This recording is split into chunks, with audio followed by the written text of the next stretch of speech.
Bismillahirrahmanirrahim. Assalamu alaikum students. A very pleasant morning to all of you, and I welcome you all in English language presentation for week 7 for grade 7. Talking about the introduction of the work you're supposed to do in this week, first of all you are going to go for a reading comprehension. That is, you are going to read your favorite story or novel that is at your home, and you are going to read it for comprehension purpose, because you are supposed to answer few of the questions after you get done with the reading. And from unit 4, that is healthy living, you are going to go for a reading comprehension that is given on page 48 and 49, dealing with exam stress, and then you are going to write an essay, how to deal with exam stress. Before going for further details, let us talk about the objectives of this week's lessons. You'll be able to write an essay on given topic, that is how to deal with exam stress. Then you'll be able to read and talk about stress and exam stress. Then you'll be able to read your favorite story or novel for comprehension purpose. Before directly going into the reading, let us talk about few of the words from the passage which you may find new. First word is symptoms, a feeling that tells you that you are not well. Second word is appetite, a feeling that you want to eat. Third word is motivated, feeling like you want to do something. Hydrated, having enough water in your body. The last word is caffeine, a drug found in coffee or tea that makes you more active. Now coming towards reading comprehension, the title is Dealing with Exam Stress. It's given on page 48 and 49 of your book. While reading, you have to ask few questions from yourself. Do you feel the stress during exams? Stress during exams is a good thing, as it helps you to focus. Comment about it. You are going to reflect on what you have understood after reading the passage, as the passage informs you what are the signs of stress and what you can do to avoid it. You just have to read it thoroughly. There is no written work for this lesson. Getting a little more into the topic, how to deal with exam stress. What do you think? What are the possible ways to deal with the exam stress? Okay, there are few tips given. Prepare well, breathe deeply, relax, engage in positive self-talk, remain calm. There are few more tips that you may find interesting. Take a deep breath and relax. Read all of the directions carefully. Read the questions carefully.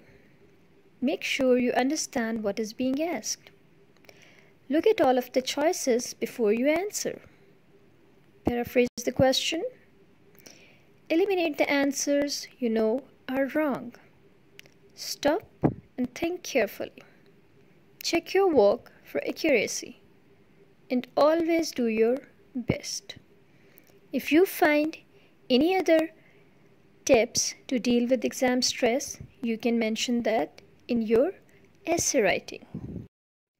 Now heading towards the writing workshop, dealing with exam stress. You are going to write a short essay on how you deal with exam stress. How do you prepare for an exam?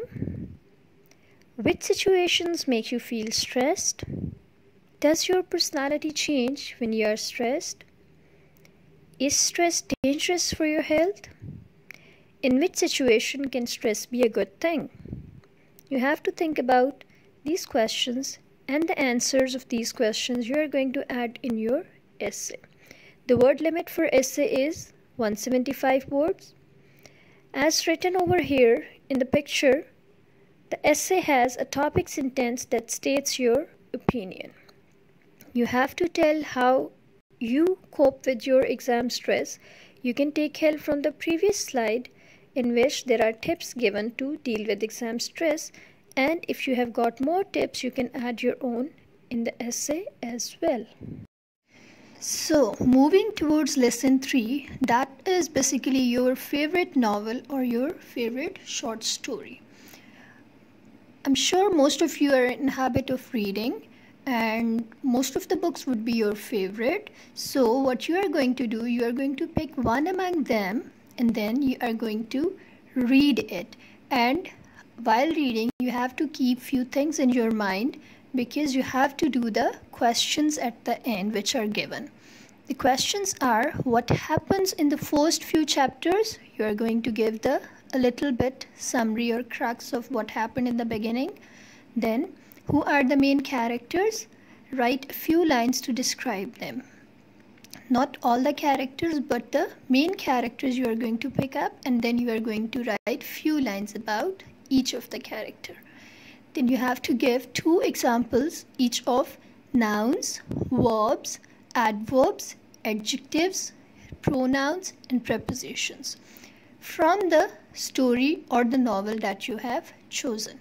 Now, what a noun is? Noun is a naming word. It can be name of anything. It can be name of any human being.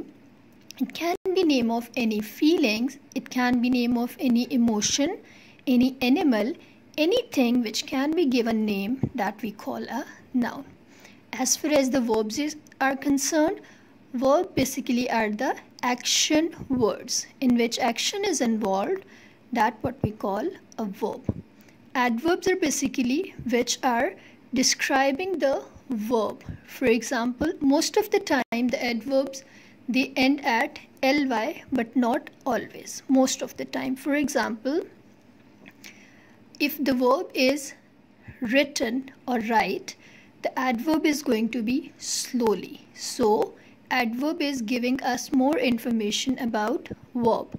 How he or she is writing slowly. How he or she is walking, maybe briskly, fastly.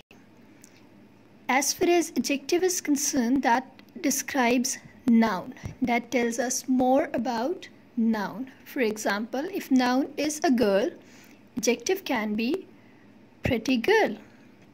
If noun is a boy, adjective can be smart boy. Talking about pronouns, pronouns are those words which we do use at place of noun. And what is the purpose of using them?